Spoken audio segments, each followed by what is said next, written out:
છે ભાઈ ગુજરાત. ગુજરાતમાં શું છે? સિંહની દહાડ, નારિયેળીના ઝાડ, ગિરનાર પહાડ, સુરતનું જમણ, દીવ દમણ, જુનાગઢે ભવનાથ, દરિયે સોમનાથ, એનાથી આગળ મારો દ્વારિકાનાથ, કડલા બંદર, કચ્છની અંદર માતાનો મઢ સુંદરી, અમદાવાદની પોળ, જેસલ તોરલની જો, નર્મદાની દોડ, લાલ દરવાજાની બજાર, બજારમાં ઓજાર, રોકાણમાં સોનું અને શેર બજાર, એ તાલાળાની કેરી, ગામડાની શેરી, લાલા લેરી, રાજકોટના કુકરા અને સુરતની ખાઈ, ગુજરાતના ગાંઠી આખા વિશ્વ પ્રભારી છે. અહીં રામની થાય છે વાતો અને શ્રી કૃષ્ણનો છે રાજ. ગુજરાતની ન થાય વાત ભાઈ, ગુજરાતની ન થાય વાત. અહીં પટેલની ખેતી ને ગઢવીનો કંઠ, વાણિયાનો વેપાર ને ઠાકુરનો ઠાઠ. ગુજરાતની ન થાય વાત ભાઈ, ગુજરાતની ન થાય વાત. ગુજરાતી હોવું એટલે શું? તો ગુજરાતી એટલે હરતો ફરતો, મોજ કરતો, પોતાની શરતે જ શૂન્યમાંથી સર્જન કરતો અને સોરઠ ભલો ઉનાળે ગુજરાત, શિયાળે સોરઠ ભલો ઉનાળે ગુજરાત, ચોમાસે વાગડ ભલો કચડો બારે માસ. જે ગરવી ગુજરાત, જે ગરવી ગુજરાત.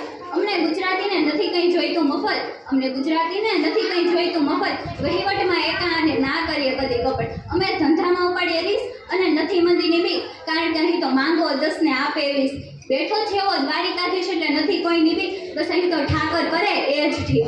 ગુજરાતની શું વાત કરીએ, ગુજરાતની વાત નિરાળી છે. અહીંની બોલીમાં રણકો છે, અહીંની હવામાં ખમારી છે.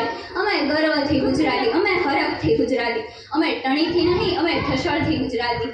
આબુ પર અંબાજી તો પાવાગઢ પર મહાકાળીના સ્થાનક છે, તો ગિરનારના શૃંગને ગુરુ દત્ત જલંધર જોગી દીપાવે છે.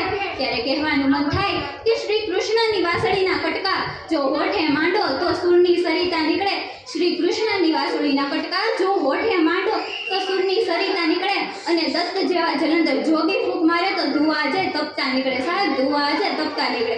હા મિત્રો, ગુજરાતીઓની વાતો અને ગુજરાતીઓનું હૃદય એટલે સૌરાષ્ટ્ર વિશે કંઈક કહેવાનું મન થાય કે સોરઠ ધરાસો સાંભળી અને ગઢ જૂનો ગિરનાર, ઓલા હાવજડા જ્યાં હેંજળ પીએ ને એના નમણાઈ નરને નાર. સાહેબ, એના નમણાઈ નરને નાર. હા મિત્રો, આ પ્રાંતની તો કંઈક વાત જ અલગ છે.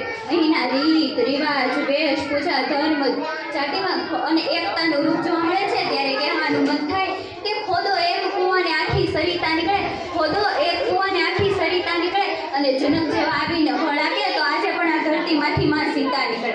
હજુ ધબકે છે ક્યાંક લક્ષ્મણ રેખા અને રાવણ જેવા ત્યાંથી બીતા બીતા નીકળે. હા મિત્રો, આવું છે મારું ગરવી ગુજરાત.